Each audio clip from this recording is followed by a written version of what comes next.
I'm doing something a little different today. I'm taping a long interview with our friend Haviv Rettig-Gur of the Times of Israel, and I'm taping it an hour before my program goes live so that I don't have to interrupt Haviv up and down, and I'll spool it out throughout the show today. But it's an important day. Prime Minister Netanyahu sitting down with President Trump, and I wanted to talk with Haviv. Haviv, welcome back. Good to see you again and to talk with you. Thank you. Thank you for having me. It's good to be here. Well, Habib, you are 43 years old. I want to talk to you about five old men. And I want to start with, and maybe spend 10 minutes on each of them. I just want to know what you, Habib Rettig-Gur, think about each of these men as Israel faces big choices. The first one, Gadi Moses, is just an incredible inspiration to me. He is one of the hostages who was just released. He's 80 years old. I learned that he was born near Haifa before the state of Israel, the modern state of Israel, was even founded. He's an expert in wastewater management and field crops. He was a peace activist, and he went toe-to-toe with the terrorists for all these 16 months. What does he mean to you? He walked several miles every day in his cell. And he wasn't back a few days before he went back to the fields.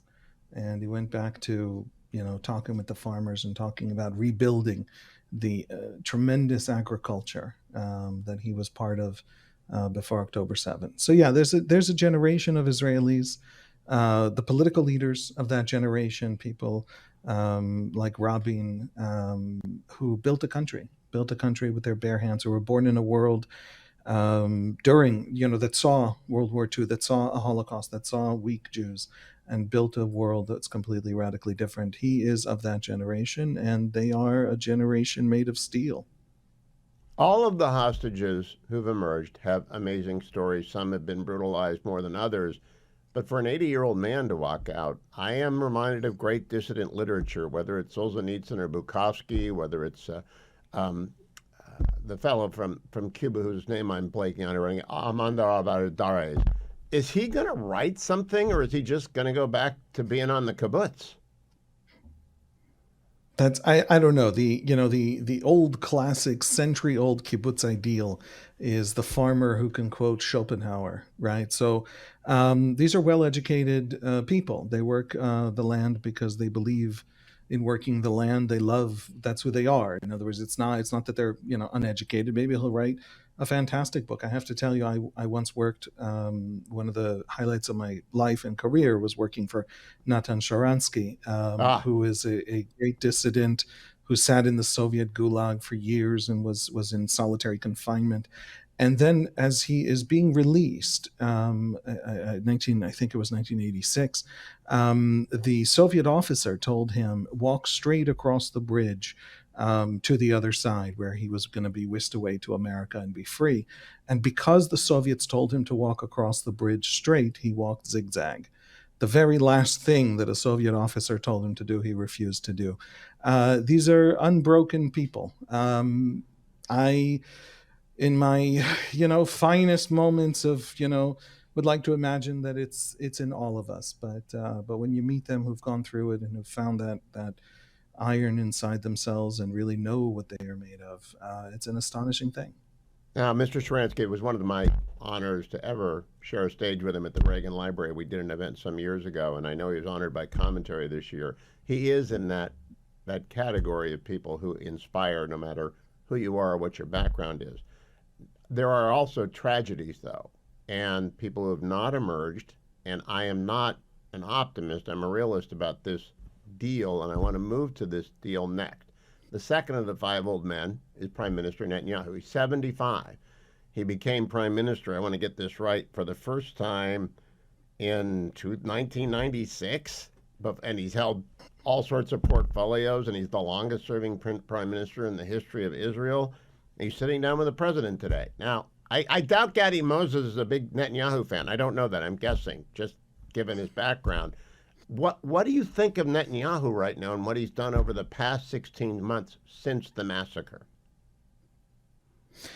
Look, we've talked about this. I have had a lot of criticisms of Netanyahu, of his leadership over the last 16 months, and frankly of his warfighting strategy. I think we delayed a great deal. I think he caved a lot more to Biden administration pressure than he needed to. We were frozen in Gaza for 4 months between February and May of last year. And then when we went in against the Biden administration's explicit demand that we not go into Rafah, nothing happened. In other words, the very same weakness that was shown to Iran, for example, in that administration was also shown to us. And so it was incumbent on my leader to challenge the Americans on that score when they were wrong.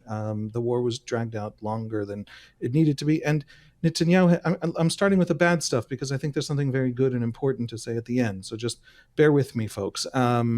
Netanyahu has led in a way that has convinced a great many Israelis that he's not a leader for this kind of war. This is stuff that's hard to see from outside. It's hard to see if you don't know Hebrew. But for example, Kibbutz Nir Oz was one of the 3 great massacres of October 7.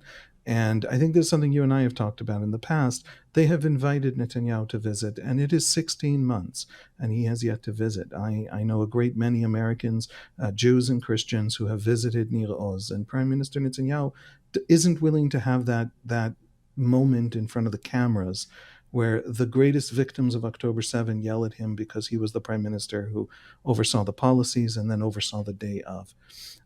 So there's a politicking there. There's a cowardice there at a moment when everybody needed the exact opposite from his leadership. However, the last 4 months have seen a fundamental shift, partly because of Netanyahu, certainly approved by Netanyahu, partly because of some other hawkish people in government who have been pushing for it, in which Israel finally noticed, remembered its strength, stood up, took the war to the enemy, and fundamentally reshaped the Middle East very, very quickly. And he gets the credit at least for not screwing that up. And I don't mean that sarcastically. A leader who knows a capability his country has and doesn't stand in its way, doesn't torpedo it, doesn't undermine it with bad ideas, bad concepts, bad policy, bad leadership, is the leader you need at a time like this. And so Netanyahu deserves some of the credit, maybe a lot of the credit. And also, I think he's the exact right Israeli leader for this moment with Trump. I can't imagine somebody who actually knows this administration, Republican political culture. These are people he feels deep identification with, policy-wise, ideologically, personally. And with Ron Dermer at his side, Israel is led by genuine experts who know how to have this conversation with the Trump administration and know how to lay Israel's needs in front of the administration in convincing ways. So I have a lot of criticism of him over the last 16 months. I'm glad he's the man meeting the president right now. So that brings us to our third older man, Donald Trump. And you're an Israeli, 43 years old. I don't know how closely right there. I had talked to Haviv Rettig-Gur for 45 minutes today, right before the show. And I'll play you other segments. We've done 2 of the old men, Gadi Moses and Bibi Netanyahu. Will come to the older men of yet to be named. Donald Trump is obviously one of them, and we'll come back to that. I also want to tell you about conservatives for lower health care costs. RFK got out of committee today, so I'm thinking about Big Pharma. Please go to pharmawindfall.com. They're afraid of him, Robert Kennedy Jr., and he's really not who ought to be afraid of what. We ought to be afraid of Big Pharma's lobbyists. Now, I love the scientists. My brother was a Big Pharma lobbyist, Mycroft, for a long time. Real smart guy. Created drugs to help kidney disease. And I'm glad that Big Pharma's out there. But they want to keep competition out of the pharmaceutical business. And they want to keep drug prices high too long. And they sold us down the river on Obamacare. So I do not trust their lobbyists at all. And I am very glad that conservatives for lower health care costs are in the field. And I want you to be in the field with them at pharmawindfall.com. I'm glad to have them sponsor the show as well. Please go to pharmawindfall.com today. You can stop Big Pharma. You can help pharmawindfall.com. Noah Rothman is a senior political writer with National Review. Hello, Noah. Thank you for joining me today. It's a big day. I just spent, before the show, 45 minutes interviewing Haviv Rettig-Gur of the Times of Israel. I'm playing that out. But the reason it's a big day is that Bibi is at the White House with Trump. And I am reminded that when Churchill would show up at the White House with FDR, everything stopped because FDR could rarely leave the United States without, a whole bunch of stuff. What do you think they're talking about, and what is your most optimistic assessment of what could come out of these meetings, and what's your worst assessment of what could come out of these meetings? Oh boy, what is my most optimistic assessment? I would hope that we would see agreements for the renewed transmission of ordnance to the IDF, the lifting of things like blocks on bulldozers, which the Biden administration imposed, which are used to clear IEDs from combat zones, a variety of the diplomatic, at least promises or spoken promises to get Israel's back in diplomatic institutions, which the Biden administration withdrew. We're hearing out of the press conference, from what I'm gathering, that the president is still stuck on this notion that you can functionally withdraw every Palestinian from the Gaza Strip, and that somehow solves the problem. I don't know who got that into his head, but it seems to me like a policy cul-de-sac that he's committed to. If that's the worst case scenario, I suppose it's a manageable one, but it does seem to be like there's a good and a bad side here, and we have to take them both simultaneously. But he does seem to be fixated on that, and I'm not sure that that's going to get anywhere. It certainly I want to interject. I talked about that with public. Haviv. Donald Trump is fundamentally a developer. And he looks at Gaza. He told me on this show last month, it's the most beautiful real estate in the world. And Haviv said, yeah, it's actually the best beaches on the Mediterranean, but you can't fix them. So a developer's looking at that and thinking it's a construction site. It's not going to happen because Egypt and Jordan aren't going to take 2 million Gazans for 2 years. But he's thinking like a developer. I don't think it's that complicated. Yeah, but he's not a developer. He's the president of the United States. And he needs to have some comprehension of how geopolitics works and how natural geography isn't necessarily the only consideration that you have to think of. You have to think of history. You have to think of ethnic and demographic makeups. You could say the same thing about the Horn of Africa.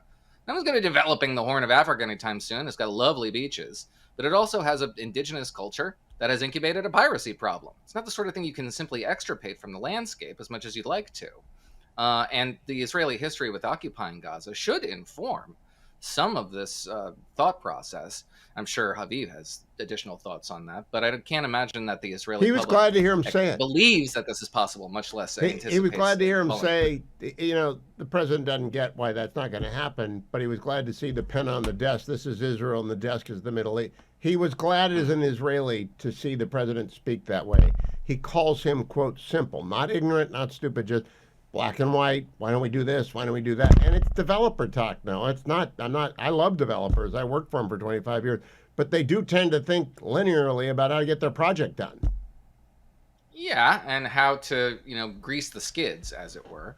One of the theories that I find rather persuasive is Donald Trump's approach to politics is informed by his history as developer in New York City, in which nothing happened unless the right person was greased. Oh, stop. You've been listening to the commentary. And that level of You've been listening to corruption. I always want to reach through the microphone and say, he develops in California, Scotland. He develops all over the countries, in Virginia, he's in Florida. He's not just the Manhattan developers. Developers develop all over the world. That is an erroneous concept and construct, Noah.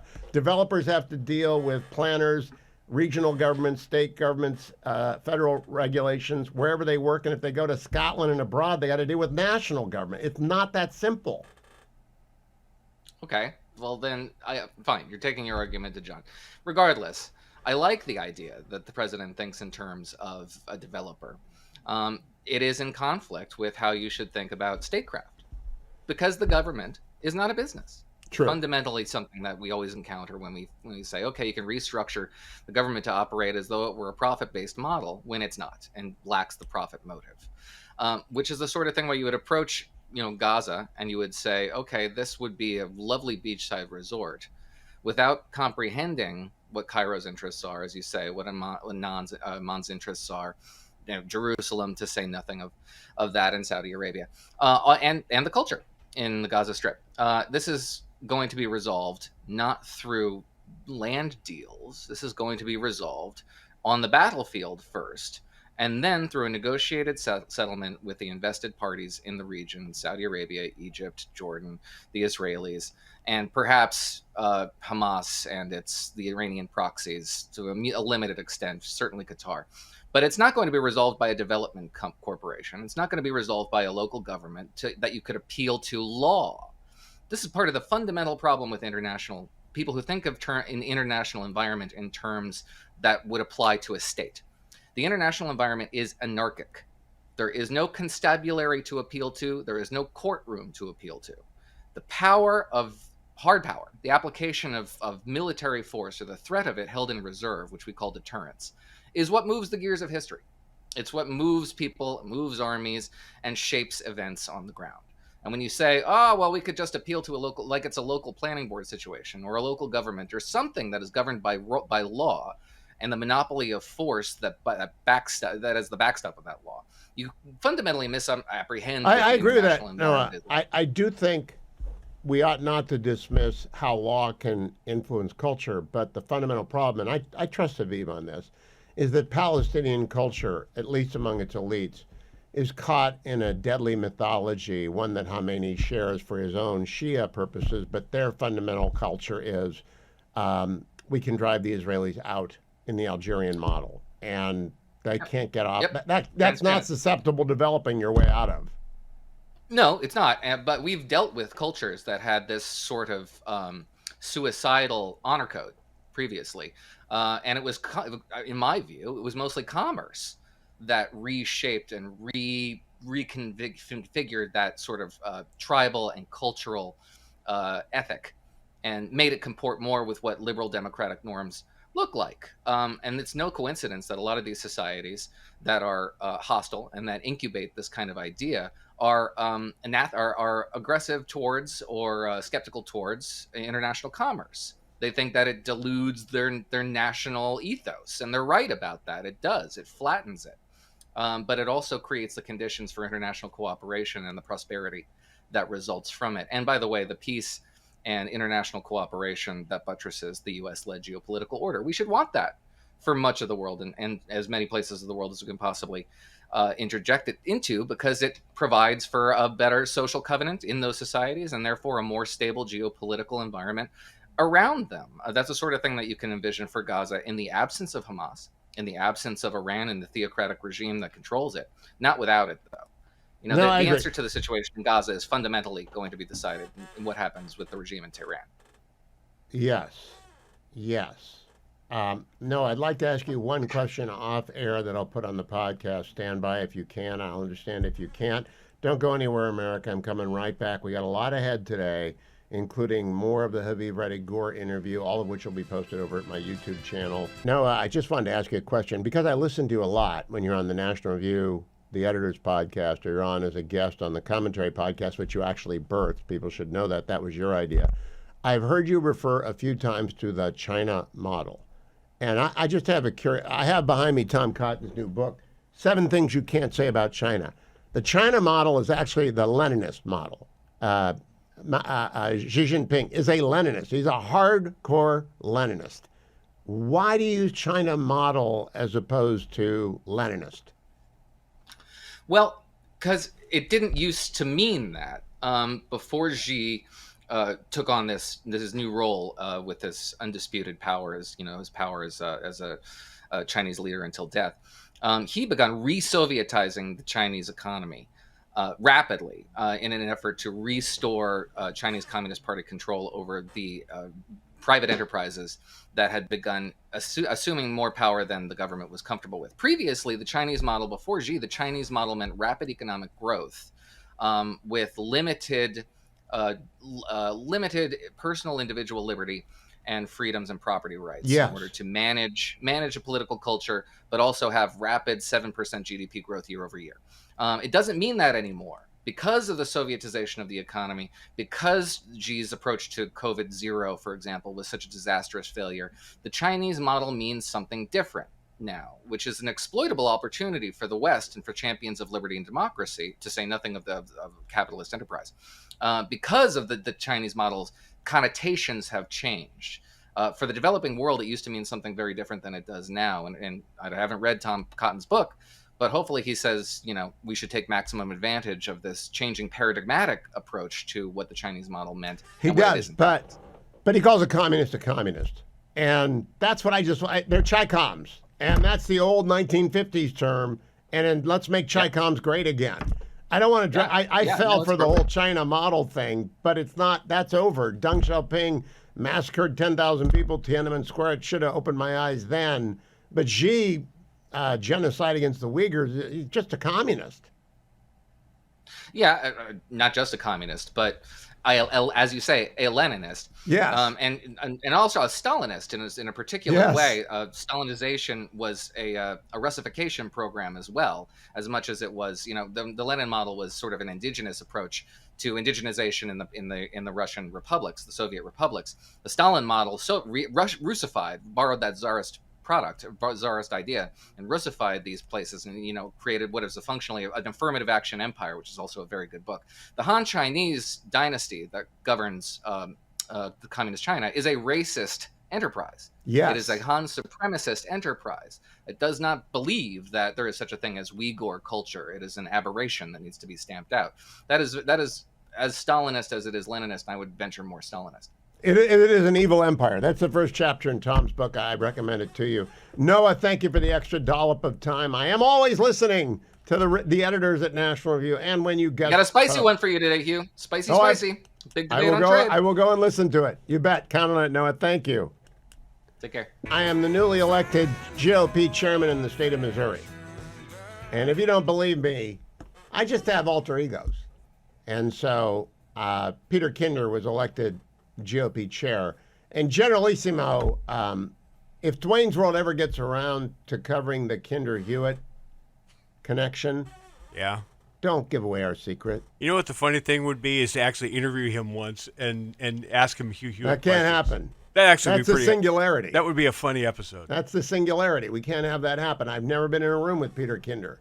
Not going to do it. Wouldn't be prudent. MyPhDWeightLoss.com is our sponsor. 864-1900. That's 864-644-1900. I bring that up because Peter weighs a little bit more than I do, and I don't want to add any weight. Does My PhD Weight Loss ever tell people when they got to add weight? Yeah, I think they technically could. I mean, it's theoretically possible. Well, you lost 50 pounds and you gained back 5 to 7, right? Yeah. And so you're stasis.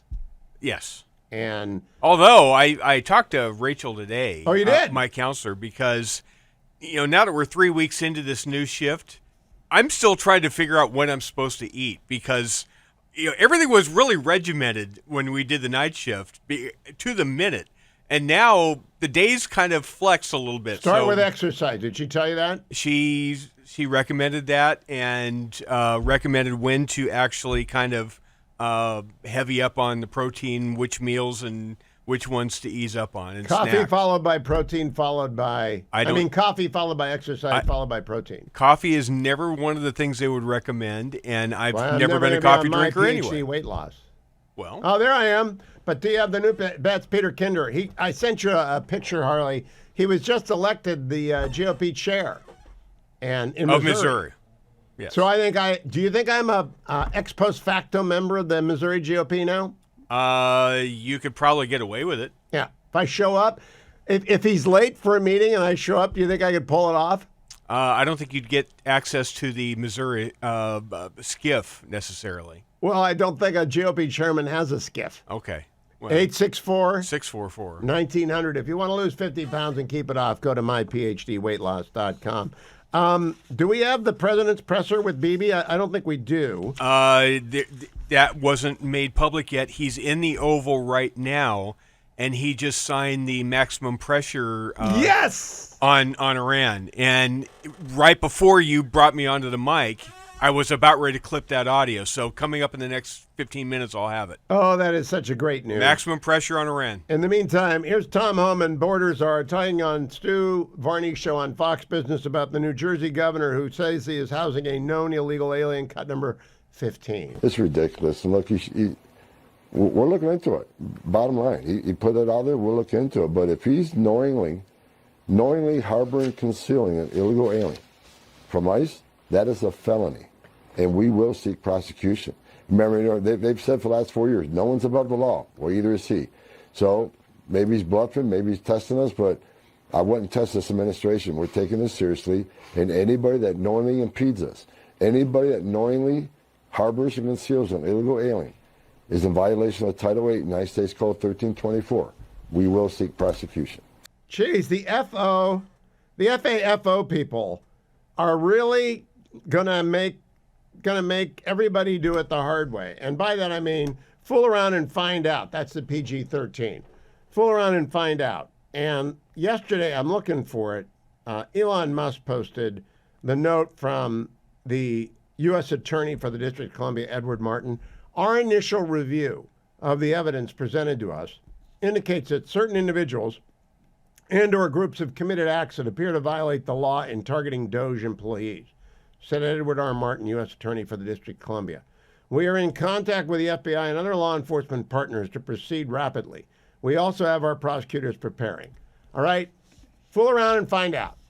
Phil, Murphy, and everyone who's blocking the door to Doge. Here's John Kennedy, by the way, Senator Kennedy from New Orleans on Fox News, about the Democrats are upset about the USAID Doge audit. Cut number 12. To my friends who are upset, I would say with respect, call somebody who cares. They better get used to this. It's USAID today. It's going to be Department of Education tomorrow. And then he was in the Senate basement and he said this, cut number 11. Some of my colleagues are screaming like they're part of a prison riot, that this is unconstitutional and wrong, and they're very process-driven. In my opinion, they should be substance-driven. By that I mean the central question here is, what were we spending taxpayer money on? That is the central question. Oh, Senator Kennedy, I love you. David Drucker is the senior political writer at the Dispatch. David, I want to talk to you about Elon Musk and Doge, and I want to set the table this way. Winston Churchill had the professor. FDR had Harry Hopkins. JFK had both Ben Bradley and the guy named Len, who I can't. Every president's got a buddy and a go-to guy, and sometimes they mix it up as a special government employee. Is Musk any different because he's the richest man in the world? Yes, he is. And for some people, that's a good thing. And for others, it's a concern. He's also a major government contractor, and he also has a major media platform that he runs and controls. And I think that and he's a figure in his own right, and he's an international figure in his own right who deals not just with the U.S. government, but with many governments. And so I think he's different. Bernard Baruch was a financier who saved Winston Churchill and was a confidant of both Churchill and FDR. He wasn't Musk rich, but no one ever has been Musk rich before. But I have not seen the hand-wringing about that. Of course, the Kennedys were themselves multi-gazillionaires with multi-gazillionaire friends. I don't understand why you can't have a special government employee named Elon Musk without meltdowns. I didn't say you couldn't. First of all, if there was a Democratic president with their own version of Elon Musk, with all of the caveats that I just laid out, the conditions I just laid out, Hugh, Republicans would be going bonkers. And listen, there's a case to make that when you have a major government contractor who controls a major media platform, who deals with other foreign governments, that letting them run loose inside the federal government with access to all of our systems and our agencies, that there would be natural questions about accountability there. Elon Musk is no longer just a confidant. He's no longer just a major or the biggest donor who invested $250 million of his own money to help Trump win the White House. He now has access to several agencies and government systems. And I think that the president might, if it matters to him, and it may not matter to him. Look, there are a lot of Republicans that are pleased with what's going on in any event. So you have Democrats that are upset, and I suspect the roles would be reversed if my alternate theory, if my alternative that I just posed were the case. But I think it was more clear, David. They weren't. We had Hunter and Jim Biden taking bags of money from all sorts of people, and legacy media didn't care. Yeah, but it's not the same thing. Legacy media should have cared, and I'm not arguing that, but it's not the same thing. And I just was about to say, if people that are concerned better understood the sort of chain of accountability, Musk wants to do this, Musk does this, who's informed, who gives them the okay, what's the chain of command there, that might help. And I think that if people, better understood these are the laws and procedures that the Doge agency is following. That might help. Interesting thing about the Doge agency, and I reported on this a couple of weeks ago. It was set up as an existing agency that is under the Presidential Records Act, not under FOIA. And so the president, as is allowed under the law, does not really have to disclose much of any of this that I just recommended. All I was saying is, as a matter of politics, people understood more about what they were doing and what the procedures were and the laws they were following. It might make things a little easier on the PR. Well, I think if people understood, this is not to disagree with you, but to add to what you're saying. I do understand, for example, the Office of Personnel Management. I ran it. I was its deputy director and its general counsel under Reagan. I know OPM. OPM managed to get hacked and have the Chi-Com steal all the data that was there during either the Clinton or the W era. I'm not sure. It might have been during the Obama era. But they took that function away from them because they were so bad at it. Government is so badly broken that the General Accounting Office, which is an arm of Congress, not the executive branch, never gets anything done in under a year. There hasn't been an audit of anything in the government that's effectively audited anything for the last 40 years I've covered government. Could this possibly be worse, David? Everything can always get worse when you're talking about the government and people trying to fix it. But if you're saying, listen, it's been really bad and shouldn't we try some ambitious attempts to fix things, voters like that idea and usually respond to that idea. I just think, this is a matter of, look, like I said, there are many people, and largely Republicans in any event, that are very pleased with what is going on. But if we're going to talk about the naysayers and the arguers on the other side of the aisle, or those that happen to be in the middle, I think a lot of it has to do with Elon Musk, his stature, all of the things and money at his control, and the fact that he's a partisan supporter of Donald Trump and not just some independent businessman that was brought in to take a look at the books.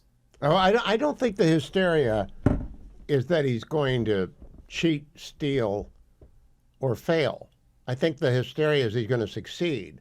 And there's nothing like a $20,000 trans comic book for Peru to absolutely color USAID as broken.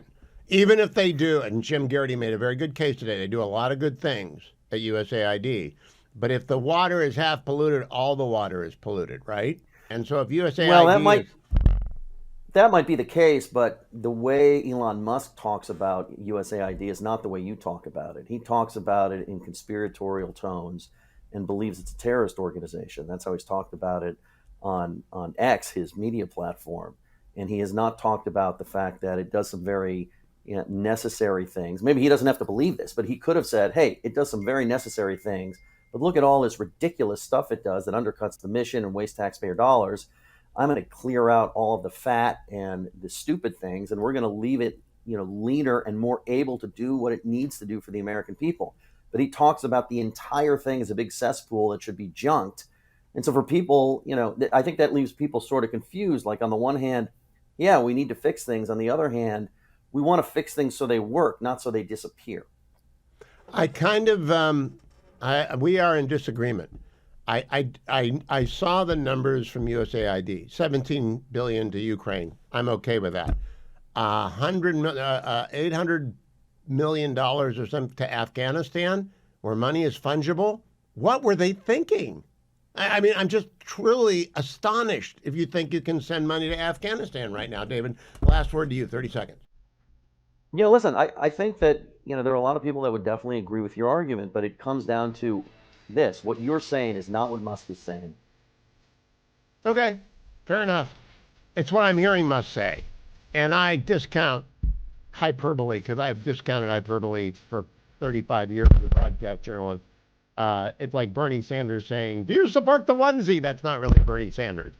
It's just this hyperbole. Breaking news always comes first. President Trump just wrapped up an Oval Office press gaggle, cut number 17. So this is one that I'm torn about. Everybody wants me to sign it. I'll do that. It's very tough on Iran. It's what we had before. We would have never had the problem. You would have never had October 7th. We would have never had the problem had the election gone a different way, which it should have. But this one I think more than made up for it. I think we're doing things and it shows that more than made up for it, much more historic. The Iran situation, hopefully, I'm going to sign it, but hopefully we're not going to have to use it very much. We will see whether or not we can arrange or work out a deal with Iran and everybody can live together, and maybe that's possible and maybe it's not possible. So I'm signing this and I'm unhappy to do it, but I really have not so much choice because we have to be strong and firm, and I hope that it's not going to have to be used in any great measure at all. It'd be great if we could have a Middle East and maybe a world at total peace. Right now you don't have that. When I left, you had peace all over the world, and now you have the world is blowing up. As you know, Bibi is coming in to see me later. Others are coming in to see me. We'll see what we can do. But I'm signing this, and hopefully it will be a document which won't be very important, will hardly have to be used. So what kind of deal would you be prepared to Well, make we're going to with see. I mean, we're going to see. They cannot have a nuclear weapon. With me, it's very simple. Iran cannot have a nuclear weapon. We don't want to be tough on Iran. We don't want to be tough on anybody, but they just can't have a nuclear weapon. Mr. President, are you going to engage in conversations with your counterpart in Iran? I would. Do you want to block the sale of Iranian oil to other nations? Well, we have the right to do that, and that's what I did before. And they had no money. They wouldn't have had the money for Hamas or Hezbollah or anybody else. It could have been solved. This thing, it just, if things went the way they should have, this would have been over long ago. But it's not over. How close do you think Iran is to developing a nuclear weapon? I think they're close. I think they're close. They're too close. But again, you could go back 4 years. I would have said they would have had it during this intervening period. But they're pretty close, Peter. And why say that you're unhappy to sign it if it's Iran and their proxies who have threatened to retaliate against you and your team by killing you guys for taking out Soleimani? Well, they haven't done that, and that would be a terrible thing for them to do, not because of me. If they did that, they would be obliterated. That would be the end. I've left instructions. If they do it, they get obliterated. There won't be anything left. And they shouldn't be able to do it. And Biden should have said that, but he never did. I don't know why, lack of intelligence, perhaps. But he never said it. If that happens to a leader, or close to a leader, frankly, if you had other people involved also, you would call for total obliteration of a state that did it. That would include Iran. So I'm signing. Did you hear that, it's a very Ayatollah Khomeini? Did you hear that? Total obliteration. I want to return to my interview with Haviv Reddick Gur, which is taped about 2 hours ago in anticipation of Prime Minister Netanyahu meeting with President Trump, who just, as I brought to you as it broke, signed a maximum pressure campaign executive order. But first, I do want to check the markets, as I do most days at this time, brought to you by our sponsor, AmericanFederal.com. Nick Grovich and his team at AmericanFederal.com, 1-800-221-7694. Buy and sell precious metals, particularly gold and silver. They do dabble in, and they are expert about collectibles, but that's not what they do for my audience. They usually sell gold to my audience or buy your gold from you. And they do that very transparently. You know what the price is going to be when the money gets to them. They take their commission. You discuss their commission beforehand.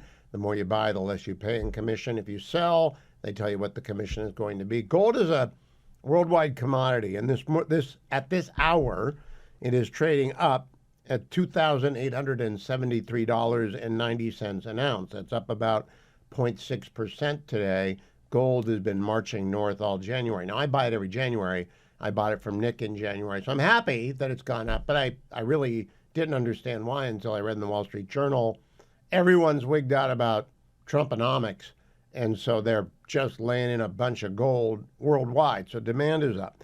Meanwhile, the Dow was up 0.3%, the S&P 500 was up 0.72%, and the NASDAQ was up 1.35%.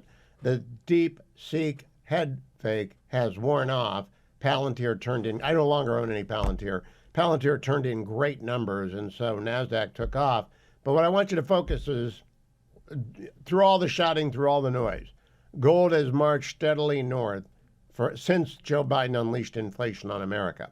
And until it goes down, gold's not going to go down. And gold more than kept pace with the cumulative inflation over the past 100 years. That's why I buy gold and diversify into gold. If you want to get gold, deal with the straight up guys at AmericanFederal.com or call them at 800-221-7694. If we can go back and pick up my conversation with Aviv Reddy-Gur, I asked the Times of Israel analyst what he thought of Donald Trump. The decade of Trump that began with the coming down the escalator in 2015, and we've got at least 4 to 8 more years. I think the president is in excellent physical condition, so I expect he'll be not only president for 4 years, but a force in the Republican Party for longer. What do you think of him, Aviv Reddy-Gur? You know, let me give him a huge, tremendous compliment, born out of deep frustration with the administration that came before him. I think he's simple. I don't think he's dumb. Those are not the same thing. I think he's simple. I think he negotiates on fundamental things. If he comes into the region and nobody in the region knows what he's going to do, Iran genuinely doesn't know whether or not he's going to bomb their nuclear facilities. They actually don't know. They think he won't. It seems like he doesn't want to. But what happens if you insult him? Will he suddenly? That inability to predict him is an enormous asset when you're trying to force the Iranians to see reason. The fact that they don't actually know. When President Biden or President Obama would say things like, all options are on the table, nobody believed it. Nobody in America believed it. Nobody in Tehran believed it. Nobody in Israel believed it. And that's a problem. So the sophisticated kind of foreign policy elites that the Democratic Party has built out, which are so sophisticated they can't handle fundamental basic negotiation, are not so useful. We've been watching, the whole world has been watching Trump's tariff story.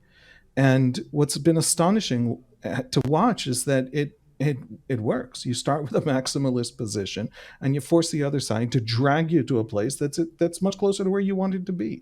This is negotiation 101. This is what you need to know to be accepted into negotiation 101. It is simple and it works, and it's how humans and human minds work. And he's playing that field. And so because he's willing to break down that sort of air of disdain and the hierarchy of prestige that is the culture on the other side, he is a much more effective president. And that's tremendously good after watching an administration that was not able to get simple things done. If you look at the border, if you look at the Middle East. I listen to Commentary Pod every morning, and most of the times I agree with them. I disagreed with them this morning because they don't think the tariff policy achieved anything. I think it actually made Mexico and Canada reprioritize fentanyl in the border. But the most impressive thing that happened yesterday, and I want to know your reaction to this, is the pen on the Resolute desk. The Resolute desk is of great consequence to anyone who's been around since Reagan, and since it was actually given to America by Queen Victoria, I think. But the Resolute desk is big, and it was pretty empty. And he took a pen and he said, "This is Israel. The desk is the rest of the Middle East." And I don't know, but I suspect he educated a lot of people with that moment, Haviv. Did you see that? Do you have a reaction to that? I saw that. I have to tell you, that was a gratifying thing to see. If Israel pulls out of the West Bank to allow for a two-state solution, Israel shrinks down to 9 miles wide at the very middle of the country. I don't know how to put this. What would America, in the name of peace, justice, and joy for all humanity, shrink down to 9 miles wide in the middle of the country and surrounded by the countries we're surrounded by? Syria, not Canada, right? That is not to say that there shouldn't be a two-state solution. I'm making no comment whatsoever on whether or not there should be a Palestinian state in all or most of the West Bank.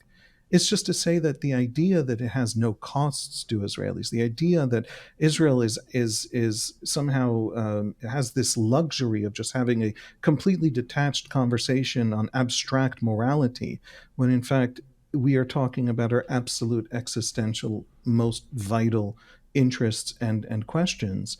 It was just good to see an American president who was willing to explain, brazenly and without all the verbiage and the politically correct kind of language. Guys, Israel's minuscule, and it's in a region that does not forgive weakness. And that has to be taken into account. By the way, if you don't take that into account in your dealings with Israel, you will not be successful in your dealings with Israel, because we see it, we feel it. It is fundamental to who we are. So I was really glad to see that he understood that, and he was willing to explain that to others. And again, irrespective of what policy you want to pursue. I actually trundled 9 miles on Saturday, and I'm an old guy. It's ridiculous. I've never really grasped it until you just put it like that, but it's ridiculous. If I can trundle 9 miles on a Saturday morning, I imagine terrorists can go just as far and a lot faster. Now, Aviv, what do you think the Prime Minister wants from the President, and whether or not he'll get it? That's the $64,000 question, so to speak. That is what everyone in Israel is discussing right now and trying to understand. We know that Trump doesn't want to return to a war in Gaza. We also know that Israel absolutely cannot live. And incidentally, I don't think Palestinians can live, but their politics are different, and nobody in their politics can say it out loud, with Hamas in power in Gaza. And so I think that what the Israelis are looking for are three things on three different fronts. One is a serious American effort to actually rid the Middle East of Iranian imperialism. You don't have to bomb them. You genuinely don't. They are so fragile that you can choke the Revolutionary Guard Corps to death. You can empty their budget just with massive sanctions on their oil. They took in something like $54 billion in oil exports in 2023. Almost all of that can be stopped by American sanctions. That's not something, by the way, the Biden administration back in, I believe it was early November, when they were trying to prevent an Israeli response to the October missile strike by Iran that was potentially going to hit Iranian oil infrastructure, the Biden administration said to the Israelis, you don't have to do that. We can stop it with sanctions. And they issued sanctions on certain tanker companies, and it raised the cost of insuring those tankers, and it stopped Chinese purchasing of Iranian oil. And the Israelis are sitting there watching these sanctions. These are public statements from the Treasury. You can look up the press releases. The Israelis looked at that and said, wait a second, you had a button in Washington you could have pushed that would have cost the Revolutionary Guard Corps a huge amount of its foreign currency income, and you just sat on it? America can actually weaken this regime until it comes begging on its knees for air. And let's pause right there, because that's what Donald Trump did about 30 minutes ago. I talked to Aviv 90 minutes ago. An hour later, Donald Trump did that. He pushed the button in D.C., maximum pressure campaign. He hopes it doesn't have to go further, but the message was sent and delivered as Aviv hoped it would be sent and delivered. Donald Trump just made me so happy. I mean, really, really, really made me happy. Can we play cut number 20 of Donald Trump at the Resolute desk? The real question is, how much of a kickback has there been? And one of the things I want to investigate rapidly, because I've never seen anything to this extent, the train that's being built between Los Angeles and San Francisco is the worst managed project I think I've ever seen, and I've seen some of the worst. Billions and billions, hundreds of billions of dollars over budget. In fact, I read where you could take every single person that was going to go on the train and get the finest limousine service in the world and take them back and forth with limousines, and you'd have hundreds of billions of dollars left over. It is the worst thing, and we're going to start an investigation in that, because it's not possible. I built for a living, and I built on time, on budget. It's impossible that something could cost that much. And now it's not even going to San Francisco, and it's not going to Los Angeles. They made it much shorter. So now it's at little places way away from San Francisco and way away from Los Angeles. No, we're going to start a big investigation on that, because I've never seen anything like it. Oh, you haven't, Mr. President. You have not seen the scam tram. He makes my heart so happy. Little Andy Williams, happy heart music. Because Donald Trump has turned his laser death day eyes on the scam tram in the Central Valley, our own Stonehenge, where billions and billions and billions, and I mean billions of dollars. Now, if I could only get him to look at the Great Park, Larry the Great Park, in Irvine, where Larry Agron, another left-wing lunatic Democrat, poured hundreds of millions, not billions, into a nonsense. We could have had an international airport in Orange County. We don't. And we have houses and some seesaws and an orange balloon. Because when the left gets all of that much money, they give it to themselves.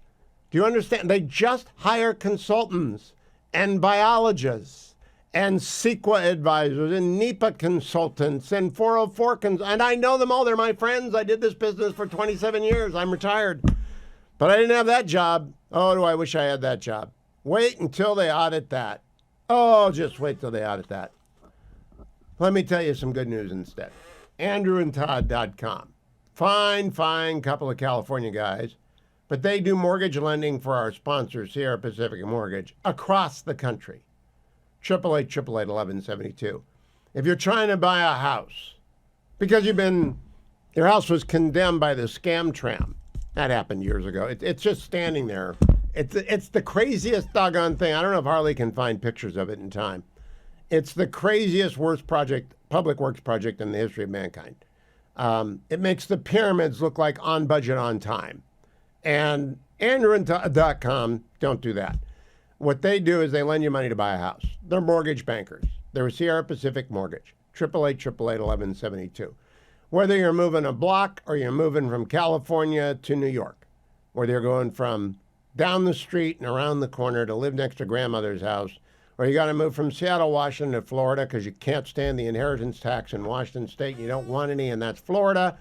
And you got to sell and buy and do all that. Maybe you need a construction loan. They don't do that, but they will put you into a construction loan person, and then they will take out the construction loan when the balloon payment comes due when the house is built. They do it all. Reverse mortgages for senior citizens, VA loans with nothing down for veterans, first-time home buyers, FHA mortgages. Whatever you need, you can do with AndrewandTodd.com. 888-1172. 888-1172. And you will be very happy about that. Coming up after the break, Andy McCarthy is going to join me. Can we play Happy Heart again? I'm just going to play Donald Trump again. Happy Heart. Let's hit the music because I'm so happy about this. It does. With your love, it's mine. All right, my happy heart is singing. Let's hit Donald Trump, cut number 20.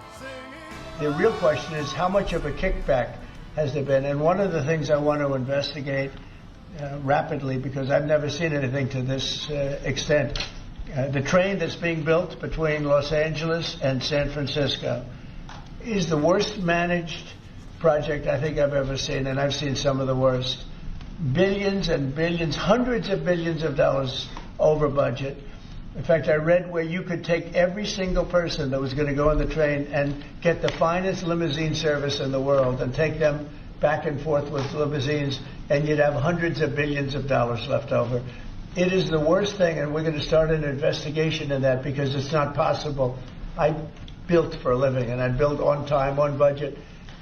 It's impossible that something could cost that much. And now it's not even going to San Francisco, and it's not going to Los Angeles. It's go anywhere. They made it much shorter. It doesn't go anywhere. Little places. It is so bad. It doesn't go anywhere. I feel so heard. And Jerry Brown and Gavin Newsom took all your money, California, and there it is.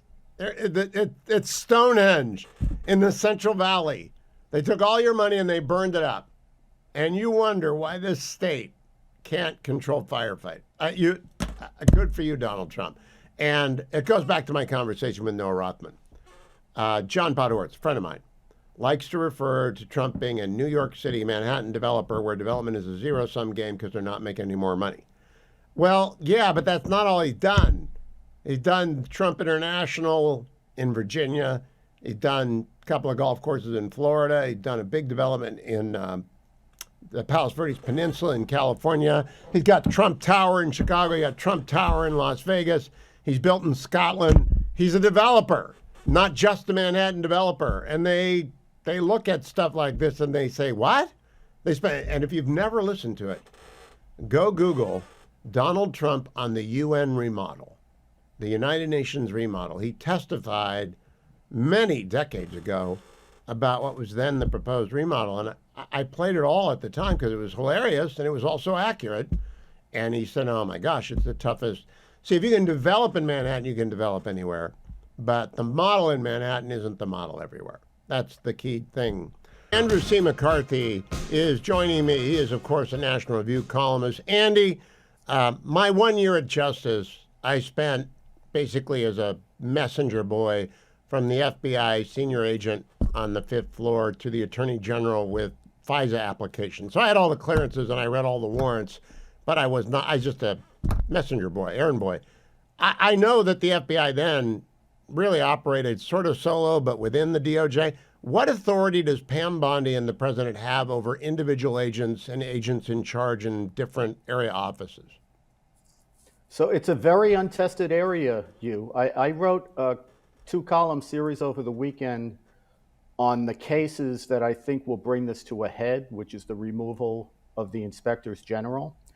But beneath that, I guess you probably think the same way I do, like everything bad that has happened in America in recent history all happened in the 1970s, and most of it after Watergate. Yes. And you get a lot of legislation coming out of that period of time. I think we've talked about this before. Today we're going to talk about yet another one of these statutes, which is the Inspector General statute, and also the statute that creates civil rights or civil liberties, not civil liberties, but civil service protection. And the Civil Service Reform Act of 1978. I ran OPM at the end of the Reagan years after being its general counsel, so I know that stuff pretty well. Yeah. Well, but here's the thing, Hugh. The Supreme Court, and I think the most brilliant illustration of this, obviously, is Justice Scalia's dissent in Morrison versus Olson, yes, the independent counsel statute case.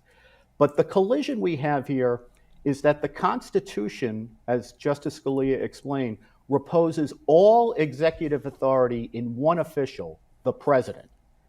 And to me, that means the president, since he is everybody in the executive branch, whether you're the Secretary of State or the student clerk in the Justice Department, everybody exercises the president's authority. And it's an ineliminable component of having authority like that you can remove people. The Constitution requires, with respect to senior officers, that they have to be nominated by the president and confirmed by the Senate. But with respect to removal authority, the president should have removal authority not just over senior officials, but everybody in the executive branch. So the pushback on this is that the executive branch gave that away in the 70s when Carter signed off on this legislation that you just described. But of course, if it's the Constitution, the executive can't give away its authority. But I think it's a very untested area of the law, what the extent of the president's removal authority is with respect to people who have civil service protection under that statute. And even if we go with the solar system approach to civil service protection, the sun being the office of the president, the executive office of the president, the White House, they come and go at his pleasure. And then you go out to political appointments and advise and consent appointments. But then you get out to lawyers at DOJ. Those are Schedule A as opposed to Schedule C appointees. I think they can be removed. I don't know about FBI agents. I don't recall, but it's awfully hard to fire a secretary at HHS or a G8 at HUD. It's really hard. Yeah, so I think this is proceeding on 2 tracks, though. So on one track, if you're going to have the constitutional argument, let's have it, and let's define what the extent of the president's authority is. But I thought the executive order that President Trump signed on his first day back in office does not try to grab all of that authority, even if he has it. What they try to recognize is a more middle ground, that it's not enough if the president is going to move executive branch policy, to have removal authority only over top officials in the executive branch. You have to widen it out to people who make and implement policy. That still leaves most of the, how many million employees there are in the executive branch. We're still talking about just like the top couple of tiers of the executive branch. But if we could define that the president has that authority, that's a major move forward to reestablishing constitutional order in the executive branch and to crimping the administrative state. And I noted in your first, and stay with me for the break, would you, Andy? I noted in the first of your two pieces that the IGs did not come with any statement of whether or not they could be fired because they didn't want to trigger that. They didn't want to trigger the constitutional test. And I think you're right. And that's a terrible statute. And I know Chuck Grassley loves them, but they're just awful. They're slow. They get in the way of actual lawyering. They don't get anything done. And you got to go read Andy's two pieces at National Review. Andrew, Judge Webster was running the FBI when I was at Justice. I'm still in awe of him. I get to see him maybe once every couple of years. He belongs to a group of guys that I occasionally drop in with. And he's 100 years old. He's an amazing guy. He went on, ran the CIA, and he was a federal judge. Really good guy. I've never met a bad bureau person. I know that they exist because one of them sold our secrets to the Soviets about the tunnel under the Soviet embassy, all that stuff. But when you worked with them, what's your impression about the Bureau and what's going on at the Bureau right now? Because I think just there's a slice of politicization, but 90% of it's great. Yeah, I love the Bureau. I worked with them for 20 years. But let me give you my thumbnail of what happened to the FBI, Hugh. Okay. I think that beginning in the 1990s and certainly after September 11th, the ethos of the Bureau changed. So the Bureau's strength is to be a law enforcement agency that has a domestic security sideline. I believe that after 9/11, they became an intelligence agency that has like a law enforcement sideline. And the problem with that is it's a totally different ethos. You know, if you think about it, the reason the Bureau is our domestic security service is we have to have that handled by an agency that is under American law. Whereas most of what intelligence services do overseas is actually against the law. Espionage is against the law almost everywhere. Everywhere, yeah. So it's a very different ethos, and importantly, it's a very different skill set. And I think what the Bureau was always good at was cops and robbers stuff, especially forensic solving of crime. They're peerless as far as that's concerned. I think after 9/11, the character of the Bureau changed. And when you're when you're primarily an intelligence agency rather than a law enforcement agency, it seems like it's incumbent on you to take liberties because you're always justifying what you're doing as saving lives and national security, whereas domestic policing is very different. We're trying to manage crime, and people have rights, including a presumption of innocence. I hope, Andy, you will consider writing a memo to Kash Patel in the form of a column, because I don't want to mess up what we need. They do serial killer profiling. They do hostage rescue. They do bank robberies. They do kidnapping. They do a lot. They also do espionage pretty doggone well. I mean, they knew where the bad guys were and they followed them. They didn't arrest them. But golly, it's broken. It's broken, but I don't think it gets back to what it's good at unless you look yourself in the mirror. I'm not as big for them as you are, Hugh, on the espionage stuff. If I had my druthers, I would take away the domestic security mission and give it to an agency that only does intelligence, no police power, and I turn the FBI back into a police force, which is what they're good at. Well, that's a beginning. That's a statute, not something Kash Patel can do, but it's a good idea. Andrew C. McCarthy, follow him on X. Go read his two-part piece at National Review on challenging, pushing up, where the Article 2 authority begins and where Article 1 ends, and Article 3 ought to avoid. Thank you, Andy. Thanks, Hugh. Byron York is a Fox News contributor, Washington Examiner columnist, and a frequent guest on the Hugh Hewitt Show. Byron, I want to drop a theory on you. You know how there's COVID and it's real and it killed millions of people. There's also long COVID and it's real and it's debilitated at least hundreds of thousands and maybe millions of people. I want to argue that TDS, Trump Derangement Syndrome, is real. Some people have gotten over it, recovered. Some people are out of the game because of it. But there's also long TDS. That means it still impacts people and debilitates them. Do you think that's real? For a moment, I didn't know where you were going, and I thought that's actually a fantastic analogy, because what we have seen is a lot of people, and this is in the journalism business, the communications industry, who seem to have gotten over their cases of TDS, which were pretty intense from 2017 to 2021. And yet there's some who haven't. So I think you actually make a good point. And I just want to say one thing completely unrelated to this. When I jumped on, I had been watching Trump's news conference. He signed a couple of executive orders today, and then had the press. This is in the Oval Office around the desk. And I looked up pictures of Franklin Delano Roosevelt. There are pictures of him sitting behind the desk with the press, all in a circle around the desk, and it looks like exactly the same. The accessibility that Donald Trump is offering to the press, and by extension the people, is just absolutely amazing. And I don't think we say enough about it. One of the reasons the new spokeswoman, Carolyn Levitt, has done a good job, but one of the reasons her job isn't that big is because the president himself is speaking every single day, and we know what's coming out of his mouth, and we don't have to worry about a spokesman or Byron, anybody else who's you're filtering. so right. You're so right. He's just so accessible. He makes my job so much easier, your job so much easier. But today he made me happy. Cue the happy heart music, if you will, Adam, because I want Byron to hear how happy. I don't use this often, Byron York.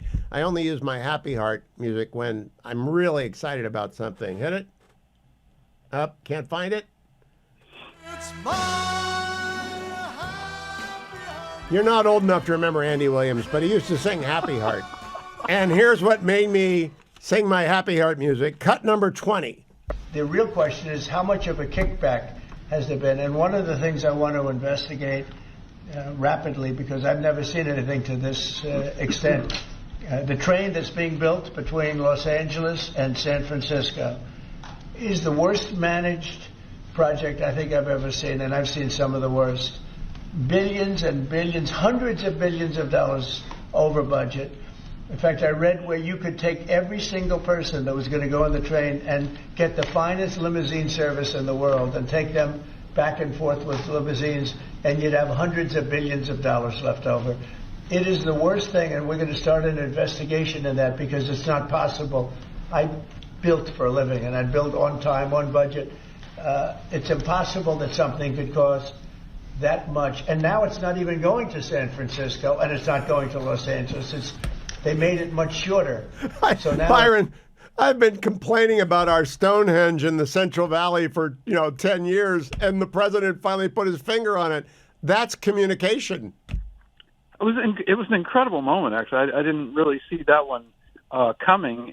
But I mean, you're right. I mean, the amount of money spent has just been staggering, and now it goes somewhere into Central California, right? Yeah, it's up in Modesto, and it's not working, and they'll never finish it. It's Stonehenge. If climate change is real and the species is extinct, aliens are going to find that in 1,000 millennia from now and say, what were they doing? Actually, with Stonehenge, you kind of wonder, man, that's amazing. How did they get those big rocks up like that? They must have had more technology maybe than I understood. With this, it's just a complete disaster. Very good of Trump to do that. Obviously, it reflects badly on Gavin Newsom, but it's not, just... Oh, and Jerry Brown started this, Byron. Gavin, to his credit, actually cut the top and bottom off of it and said, we're not doing that in L.A. and San Francisco. It'll never work. And they can't even build it because of vernal pool shrimp up there. Let me move on to the serious part. That was serious, but I mean, he reinstituted maximum pressure on Iran today. I had Aviv Reddy Gur on before the show, and I'll play more of it next hour. He said, please just push on Iran. You don't have to bomb them. They'll collapse. And that's basically what Trump did today.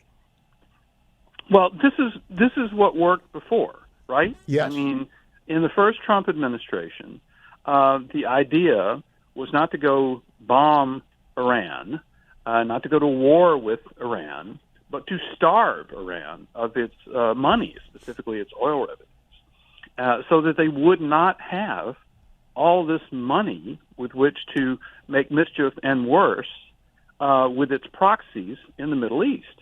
And it worked. And amazingly enough, the Biden administration comes in, opens the money spigot back up, and within a couple of years, Iran is doing terrible things with all of its money through its proxies in the Middle East. So it makes all the sense in the world to go back to it.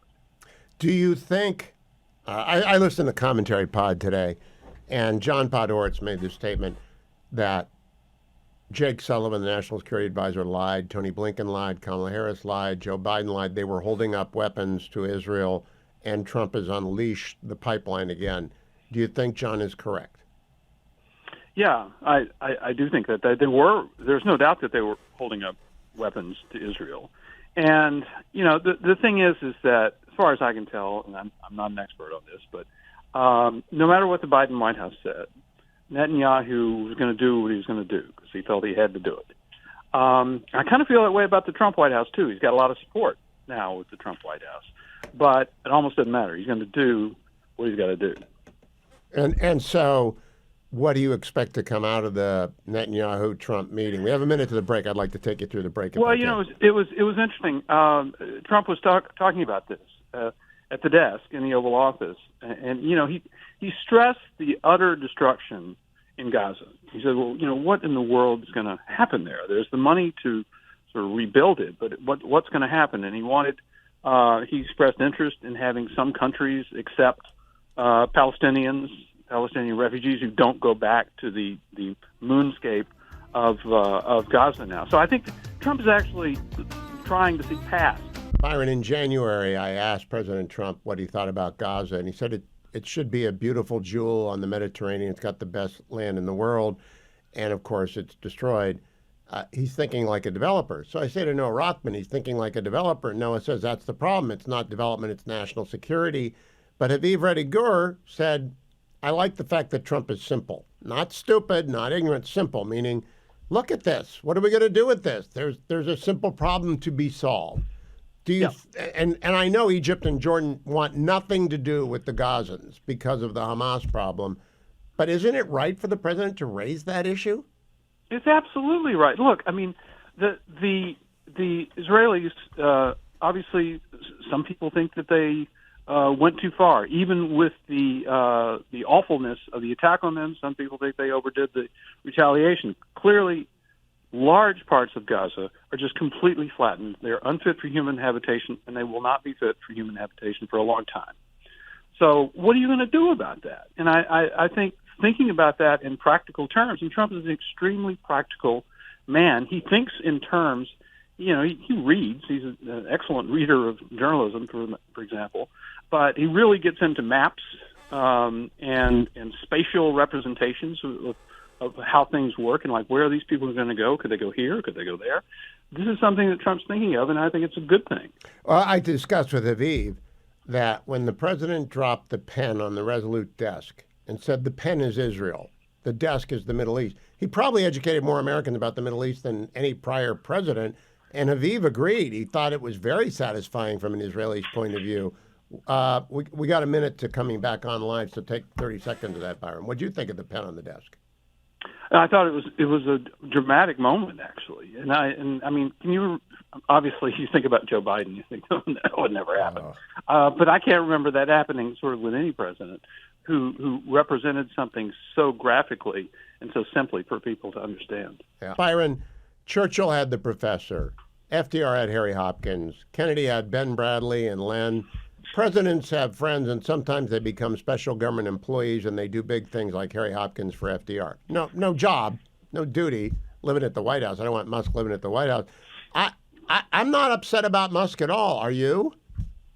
In the past 48 hours, the president has taken a couple of opportunities to make sure that everybody understands that he, the president, is the boss here, and that Elon has a lot of good ideas, but the bad ideas they're not going to go forward with.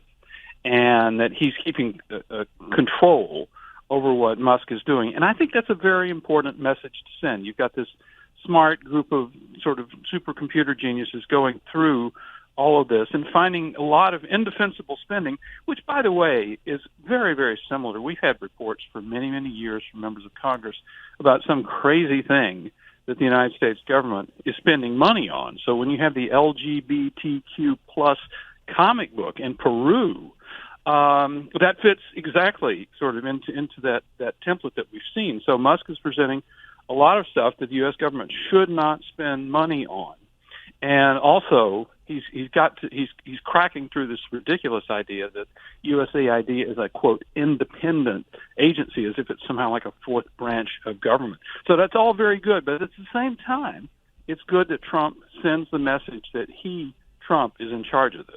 Now, Andy McCarthy was on just before you, and we were talking about the president is pushing the limits of his Article 2 authority. And there's the Budget and Impoundment Act of 1974. There's the Civil Service Act of 1978. There's the Inspector General's Act. They've never been tested.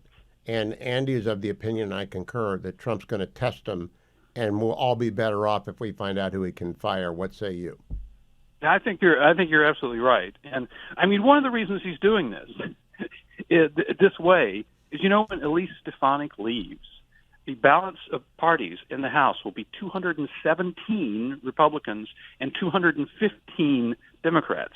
That is, Republicans cannot lose a single vote to pass something on a party until line. April 1st. I believe that the two specials until April in 1st, Florida. you have the election in Florida. Yeah. But still, that's an extraordinary situation. So Trump is pressing the limits of executive authority in part because it's virtually impossible to do anything through the House of Representatives right now. I think you're right. Byron York usually is. Thank you, Byron. Watch him on Fox News. Hugh. Read him at the Washington Examiner. Follow him on X at Byron York. I'll be right back. The rest of my Haviv Rettigur interview is coming up next hour. I don't want you to miss that. And we're going to post it all. We're going to post Byron. We're going to post Andy McCarthy. We're going to post Noah. We're going to post all that over at my YouTube channel, which I hope you will like and subscribe to, so you at least see when one of these interviews comes up. You don't have to always watch them, but you might want to opine there. I read those comments. I don't read comments at my Fox News column, although I have a great Fox News column up today on the hierarchy of troubles. I hope you're following my Facebook as well, The Hugh Hewitt Show on Facebook, and that you're following me on X and at HHS Links on X as well. All that and more every day right here on The Hugh Hewitt Show. Earlier today, right before the program began, in anticipation of the meeting now underway between President Trump and Israeli Prime Minister Bibi Netanyahu, I spoke with Haviv Rettigur, senior analyst for the Times of Israel from Israel. Here is more of that interview. And landing a boot on the ground. And if the Trump administration is willing to do that, the Israelis are willing to give a great deal for that. Normalization with Saudi Arabia needs an American defense agreement of some kind with Saudi Arabia. Is it just an agreement? Is it a full-fledged treaty that has to be ratified in the Senate? That's big, that's complex. I don't know. Biden didn't have the Senate that could do so. Maybe Trump does. That would guarantee the normalization and also a tremendous, strong Sunni Israeli pro-American, backed by America alliance that stabilizes the Middle East and pushes back on all of China's allies in the Middle East, on all of Russia's allies in the Middle East. That is something the Israelis want. But I wouldn't say the big thing, the politically necessary thing, and also the immediate thing, is stage 2 of the hostage deal. Do we begin now a negotiation for stage 2 in which we have American backing and American pressure on Qatar and Turkey and other patrons of Hamas to make sure that Hamas are not ruling Gaza at the end of this process? Because if they are, we're going to be back at this war. We might be back at this war in 3 or 4 or 6 weeks because the hostage deal breaks down. We might be back at this war in 4 years because Hamas is rebuilt and attacked again. There's no way to rebuild Gaza as long as Hamas is in charge. So how we navigate that question, America and Israel together, of making sure Hamas isn't in charge of Gaza, I think is most of the conversation. There are 4 subpoints I want to cover under Trump before I move to the fourth older man. The first is weapons delivery. Now, John Podhoretz is very good on this, and I'm sure he talks to Ruthie Bloom, his sister, who lives in Jerusalem. Apparently, Team Trump greenlighted $1 billion of arms, and John said adamantly that Jake Sullivan, the former National Security Advisor, Secretary Blinken, former Secretary of State, Kamala Harris, and Joe Biden lied to the American people that the only thing they were holding up was 2,000-pound bombs. Now everything is coming in. What's your understanding about the public presentation of Team Biden to the world and to Israel about what they were and were not sending?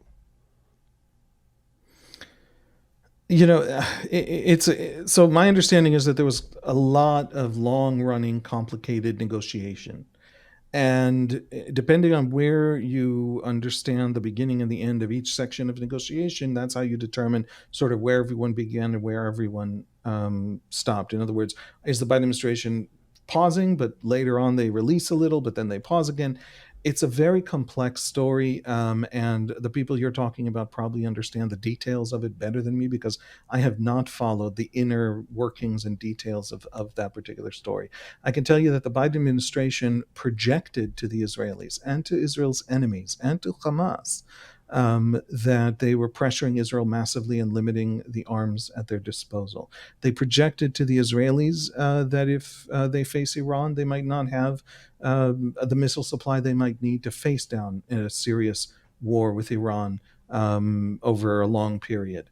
They projected these things into the Middle East, and it weakened Israel. Even if Israel itself was no weaker, it weakened Israel. And so the entire policy of pressuring Israel by limiting the arms supply, it did one good thing, which is that the Israeli defense industries have received brand new multi-billion shekel contracts to go out there and build indigenous missile production capabilities. So we're never again quite as dependent as we were during the Biden period. It pushed Hamas away from the negotiating table. My answer to the missile question is what Anthony Blinken told the New York Times the week before he finished his term, which was, when we pressured Israel, Hamas walked away from the table. Well, of course it did. What did you think it was going to do? That's the kind of simple, obvious thing that hopefully the Trump administration won't make those kinds of simple mistakes. The Biden administration was swimming in them, and this was one of them. Was it a mistake, or was it genius for Donald Trump to say, Jordan and Egypt and other Arab countries ought to take the Gazans so that we can rebuild Gaza in a coherent... I mean, I represented developers for my quarter century as a land use lawyer. I'm retired now. And developers always think about, how do we get from point A to point D? And the first thing is clear the site, demo the site, take it down. And you can't do that with people. What did you make of Donald Trump raising what is... I mean, it gave a shock to the Egyptians or Jordanians. They couldn't say no fast enough. I don't know if it was tactical. There's a lot of debate about that, right? Was Trump being tactical? Again, it's the question of maximalist position. When you are conducting a negotiation, okay, and the negotiation is over something simple, the price of a product, taking an extreme position is a good idea, because you have to be pulled back from that position, and the middle that you end up at is closer to your side. But if you are conducting a very large and complex negotiation where one day you have to give and the next day you're going to get, you need trust over time for that kind of complex negotiation. And maximalist positions, extreme positions, lose you that trust. And so if Trump was making an extreme position on this question, it might be a bad idea, in the sense that if whatever the United States wants to do in Gaza, it's going to need Egyptian help. And whatever the United States wants to do in Gaza, it's going to need Saudi buy-in and Jordanian buy-in and Arab world buy-in. And so to start out by saying maybe Gazans can just leave Gaza forever in some significant number, will they come back? Who knows? Might seem like a bad idea. That's part of the debate. That's part of the criticism of Trump. I don't think so. And the reason I don't think so is that I don't think it was a clever statement. Trump can be clever. He can do clever negotiating. I don't think this was that. I just think the man is totally immune to political correctness. He's simple. He wants to cut through all of that stuff. He wants to cut through all the moral panic, all the pearl clutching, and he just wants to have a conversation, and he wants people to explain to him why something is right or something is wrong. What the Israelis have prepared for him when they went to talk to him now, when they're visiting now, is clarity, simple, straightforward requests, simple, straightforward offers, clarity. So I think he was saying, how are we going to build Gaza? There's 2 million people in Gaza, cities that are in rubble. How are we going to build it? He's also told me on this show last month, it's a beautiful piece of property. It should be a jewel. It should be, it should be like the French Riviera. It ought to be Monte Carlo. And we got to clear a bunch of stuff and destroy a bunch. So I really do think he's thinking like a developer there. What does the prime It's minister one of the most want? beautiful beaches in the Mediterranean. Absolutely. Yeah. And he looks at that as a developer and says, why don't we rebuild this? Give them purple passports, good for 2 years. They can come back after we put some street and infrastructure in, stubbed up the electrical and the utilities, and the owners can. It's not going to happen, but I'm sure that's what he's thinking. That's my guess. What does the prime minister want, do you think, regarding Lebanon and Syria? I think Lebanon and Syria right now are on the back burner for a couple of reasons. One, the Israelis are deeply relieved that Assad no longer runs Syria. Al-Julani is not a good guy. He was, he had sworn an oath of loyalty to Ayman al-Zawahiri of Al-Qaeda at one point a few years back. He is very much a radical Islamist. And over time, the Turks are probably going to transform his Syria into a proxy. And the Turks are ideologically pretty close to Hamas in terms of their actual version of Islam. So the current Syria is a problem, but it's a long-term problem. And Assad was allowing Iran to run Lebanon through Hezbollah, supplying Hezbollah, and that's no longer true. The Sunnis who now run Syria hate the Iranians and are going to help Israel prevent the Iranians from supplying Hezbollah and rebuilding Hezbollah in Lebanon. So Syria is now on a back burner. Lebanon is now on a back burner. There is some significant chance that Lebanon is going to be able to take care of Lebanon. And that is an astonishing and new development in the history of Lebanon. The Lebanese army has taken about 40% of the territory that the ceasefire agreement demanded of them. There are huge areas they still have not taken, won't take. That's why the Israelis are having trouble leaving. But they're finding themselves. They're finding their courage. They're finding their capability. If the United States backs the Lebanese government, if the Shia pro-Hezbollah Shia can be kept out of the new government. If certain things in Lebanon go the right way, and America can have tremendous influence there, and so can the French, then Lebanon could be on the road to recovery, on the road to a post-Hezbollah prosperity. Right now, the Israelis think, there's so many problems. There's Iran, there's Gaza, there's the Saudi deal potentially. Lebanon, Syria is on the back burner. All right, let's pause there. I'll come back and continue to play more of my conversation with Haviv Rettig Gur after the break. I really do encourage you to head over to the YouTube channel, like and subscribe. We do so much every day, and you're in the car for, 30 minutes, 45 minutes? My commute's 45 minutes. I can't listen to an entire radio show, but you can, if you like and subscribe to the YouTube channel, at least have pop up every interview that I do that is newsy. And the podcast, Highly Concentrated Q, is the whole radio show minus the ads. So you can listen to that as well. But if you're in the car, stay tuned. I'm going to bring you more Haviv Rettig Gur right after this. Prime Minister Netanyahu has finished his first round of meetings with President Trump and Vice President J.D. Vance. They took a couple of questions in the Oval. Before I return to my interview with Haviv Rettig Gur, let's get one from Peter Ducey. Play cut, please, 21. Joe Biden and Donald Trump take credit for the hostage and ceasefire deal. Who do you think deserves more credit? I think President Trump added great force and powerful leadership to this effort. I appreciate it. He sent a very good emissary. He's helped it along. And, I'll just tell you, I'm happy that they're here. And I'm sure the president is happy that they're here. And I would think that's about enough. That's perfect. Message received. J.D. Vance, I'm happy that they're here. Don't have to say anything. I'm happy that the other guys aren't. Let's go back to Haviv Rettig Gur. Of control. And so the Iranian people hate this regime. And Khamenei has nothing to offer them. Iran is a country of astonishing strengths, astonishing capabilities, astonishing knowledge and education. And nothing is preventing Iran from being the crown jewel of the Muslim world, except this regime. They even have the natural resources to jumpstart an economy if the economy can no longer be owned and choked to death by the Revolutionary Guards and this regime. So Khamenei is a blight on his country in ways that you don't have to be Israeli and you don't have to be ideologically opposed to him.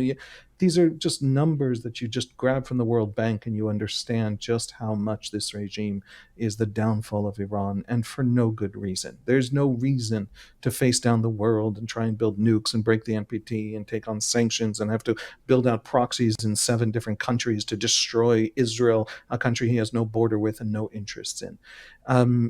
That's who Khamenei is, and that's what he represents. Never mind for me, that's what he represents for Iran itself. Most Iranians know it, and one of the really interesting things is that every major uprising that we see, and we've seen over the last 12 or 13 years, has been about women's headgear. In other words, it's been about that cultural use of religion to dominate society. Khamenei knows that he is weak. A year ago, he could pretend that he wasn't. And then the Israelis remembered that they are strong. It took us a while. Our enemies forced us to, and we did. And we overflew Iranian airspace. We took out Iranian missile production capabilities. We took out Iranian air defense. Nothing could have prevented us from bombing Iranian oil infrastructure and natural gas infrastructure. Nothing could have prevented us from just bankrupting that regime in a single airstrike. And they know it. They know they are fragile. And so he is now a man who has to figure a way around the Middle East with a nation that hates him because he has brought it to its knees, and a profoundly weak and fragile regime that basically survived by everyone not understanding how weak and fragile he is. And that is his challenge, and I'm glad he faces that challenge, and I hope But he Habib, fails. is he a scared old man, or is he a desperate theological fanatic who wants to go out with the literal big bang? Because those are very different problem sets. And my understanding of the eschatology of Shia extremism is chaos brings the hidden imam out of the well. And so I worry about that. What do you think? Scared old man or theological fanatic with his back against the wall with running out of time? Yeah, I mean, there's a third option, and the third option is he wants the Shia to win, and so he's not at a place where he would suicidally launch global nuclear war, and only because then the Sunni would be the last Muslim standing, right? Iran would be destroyed. He wants the Shia to win, so he will risk everything, and he will break everything, and he will lose everything to exterminate my people. To lead wars in Yemen that 250,000 people starved to death in 2018 from that war. He will do horrific things. He will drive genocides in Syria, but he's not going to actually lead to the destruction of Iran if he can help it. So he's absolutely a self-destructive, apocalyptic kind of leader willing to see millions die. But he does want his own revolution to survive. Okay. I want to get to the fifth old man, and he's my guy. And I've explained to the audience many times. I'm an evangelical Roman Catholic Presbyterian. Dad Presbyterian, mom Catholic, I'm Catholic, my wife's Presbyterian. I go to both services almost every weekend. Francis is my pope. I love John Paul the Great, St. John Paul the Great, love St. Benedict. I have grave problems with Francis. What do you think about Pope Francis?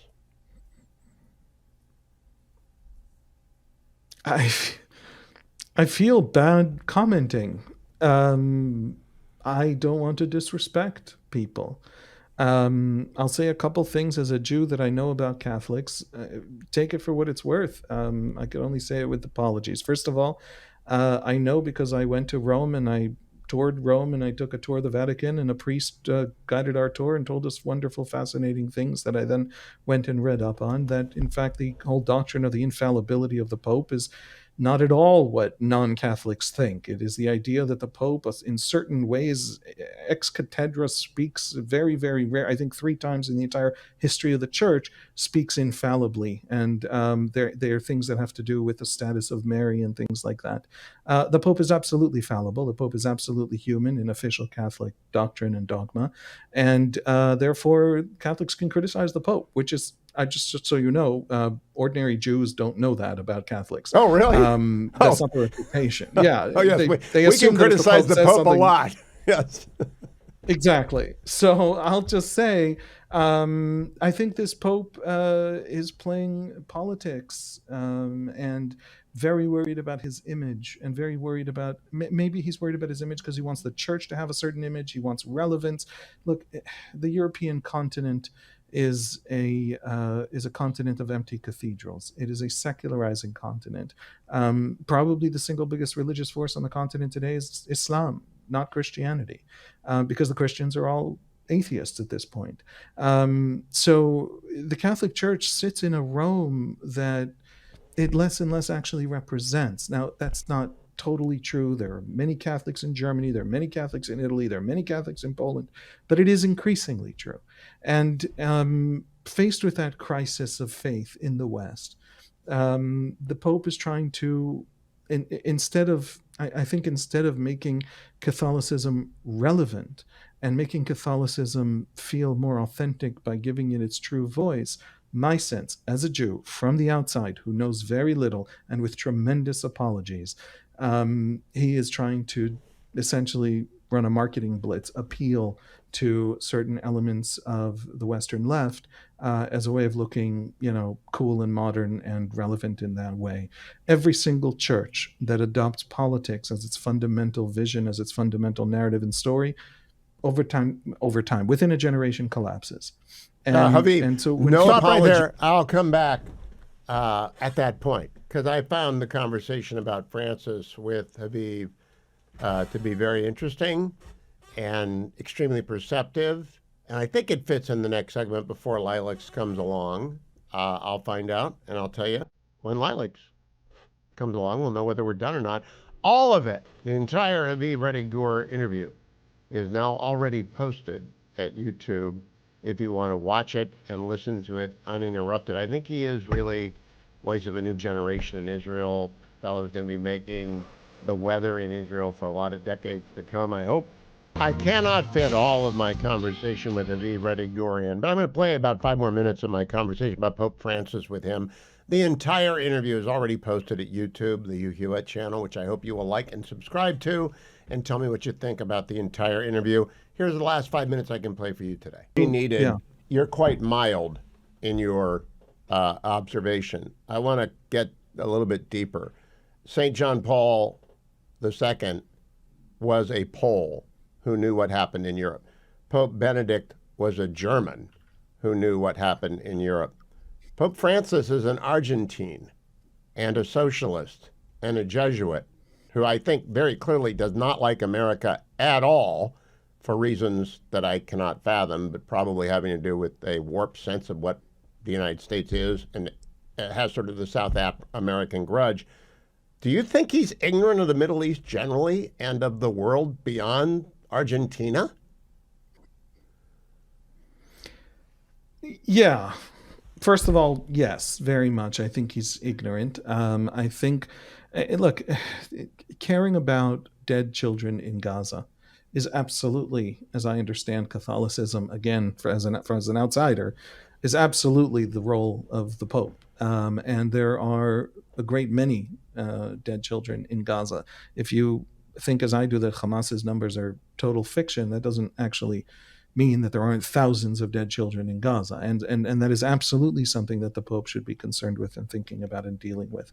But he makes comments about the more fundamental elements of the conflict, about the Jews and the Palestinians and about Islam, and that he seems to have a vision that thinks more in terms of sort of Marxist, kind of the Marxist theologians of South America, kind of coming out of that tradition. It's not what we have seen in the past. And so the hardest question: do you think he's anti-Israel? I didn't a year ago. I do today. I don't know what that means, by the way, in terms of doctrine. I don't know what it means in terms of Vatican II and the Church's rethinking of its understanding of its relationship with the Jews, attempt to sort of reset a relationship with the Jews, which Pope John Paul II was very much in support of. But we haven't seen from him what we hope to see from No, him. he's reversed. He doesn't- reversed 20 years of progress that John Paul II and Benedict made. Benedict, more than John Paul II, understood the atonement that had to be done, and Francis has undone a lot of that. And that's one of the reasons I'm primarily critical of him. But now I want to end because before we run out of let's time, leave the rest bigger for tomorrow. We'll finish that off tomorrow. I do want to go back and play for you something that Doug Burgum said with Larry Kudlow today, because it's so important to the world. Because we need to get a lot of energy pumped up in order to destroy Iran and Russia. Cut number 8. Well, Larry, I think this is just more people underestimating President Trump. I mean, you look at the wins that he's had in his first 2 weeks in office. You take a look at Colombia folding, Mexico folding. This is the guy that wrote the Art of the Deal 30 plus years ago, and he's learned a lot in the last 30 years. You know him well, and certainly there's an opportunity here in the United States where we've got some of the highest regulatory costs. That's gone up under climate extremism under Biden. When we start tearing down those regulatory rules, the lack of taking years or never getting drilling permits on public land. The Department of Interior itself controls 25% of the oil production in the country on public lands, and Joe Biden didn't issue any permits. He was the first president since Harry Truman that wasn't issuing permits. It's against the law what he was doing. So we can open up opportunities for lower cost production. We can cut it through cutting red tape. And then on the demand side, you see what's happening. Last week, Chevron makes a big announcement. This is a global multinational that says, hey, we're going to get into electric production with our natural gas. That's the first, a crossover where we've got an oil company saying we're going to produce electricity. They understand that we're short of electricity in this country. And as you know, you can't build a pipeline in this country under Joe Biden. And with the time of the Russian invasion of Ukraine, we were offloading 400,000 barrels of dirty Russian heating oil into New England so people in New Hampshire and Maine could heat their homes with heating oil. Under President Trump, he believes that every American ought to be able to use clean natural gas to heat their homes. And when we get pipelines flowing in this country, we're going to see demand up. We're going to see production up in the U.S. I am so glad Doug Burgum is in the National Security Council as well as he is also running the National Energy Council. He's the chairman of that. Chris Wright, the Secretary of Energy, is on that with him. But in a hitherto unknown move, Donald Trump, realizing that energy is vital to our national security, put Secretary Burgum on the National Security Council. That's terrific. And Doug Burgum's going to be terrific. And Marco Rubio is it's all going great. Don't let anyone tell you otherwise, because it's all going great. And I'm glad Bibi's happy. Alex is in the house. He's in the diner, or what I call the diner. It's not really the diner, the dining room. How are you, James? I'm just fine, Hugh. And why would I bring clouds to you? You said lilacs might bring clouds. I want to be a ray of sunshine here for you with more hope and good things. Hopium is I've got a lot of hopium because Donald Trump brought up the train to nowhere today and said he's going to investigate it. Did you catch his his Oval Office presser today? Parts of it, I think, a little bit that had to do with Gaza and the rest of it. But no, fill me in. I'm sure it was full of zesty. Well, let's play for Lilacs cut number 20, which is Donald Trump talking about the train to nowhere. Cut number 20. The real question is how much of a kickback has there been? And one of the things I want to investigate rapidly, because I've never seen anything to this extent, the train that's being built between Los Angeles and San Francisco is the worst managed project I think I've ever seen. And I've seen James, he goes on to note that it's not really going from LA to San Francisco. It's much smaller, and he says it's the worst. It's actually a beautiful Stonehenge. I don't know what he's upset about. It is an extraordinary story because it's one of those things that crystallizes to a lot of people the problem that we have, which is it used to be they would say, build Hoover Dam. And about 3 months later, there would be Hoover Dam, or so it seemed. Now it seems to take forever. And if the people wanted to stop this train, all they would have to do is go to some place where it's supposed to go, dig a hole about 6 inches deep, put one snail darter in it, and you would stop the project for a year while they waited to see if this wetlands had to be preserved, and they'd have to route the train around it. It's crazy. We used to be able to do this stuff quickly. And it's not that we've lost the ability. It's just like with so many other things, we have lost the nerve, the desire to get things done. And so he's right. I mean, who knows how much money? I hate to say it, but based on what we're seeing off USAID, there may be some mechanisms in place that siphoned off money here and there. Oh, you Who bring knows? up USAID. Your congresswoman and ours, Ilhan Omar, of the minute, is she your congresswoman? Yeah. Yep. Okay. Here's your congresswoman Ilhan Omar today or yesterday on USAID. Play it, please. It is really, really a sad day in America. We are witnessing a constitutional crisis. We talked about Trump wanting to be a dictator on day one, and here we are. This is Alex, what the are you abandoning? Are you getting into the underground bunker? We're in a constitutional crisis. Yeah. Your congresswoman said so. I know. Before you know it, the boot of fascism will descend with such force and power that we'll have more money to the locality, more money in our pocket, less Washington diktats and the rest of it. Odd way to run a fascism, if you ask me. But here's the thing. It used to be that when we would make jokes about government aid to other countries, we would say, they're spending, $90,000 on transgender empowerment in Peru. Well, it turns out they are spending $90,000 on transgender empowerment in Peru. So what we used to make up as ridiculous examples to prove a point actually turns out to be the point itself. I'm enjoying this because sunlight, I understand, great disinfectant. A big Kliegel light shown on all these things is supposedly what we would want. Wouldn't we, in the name of transparency and openness? What is the panic about, James? Because there's really panic in Eagle Park back in D.C. Everybody, not just your congresswoman, Chuck Schumer, Chris Coons, who's an ordinarily normal, level-headed Democrat, they're all in hysteria over Elon Musk and Doge. Why?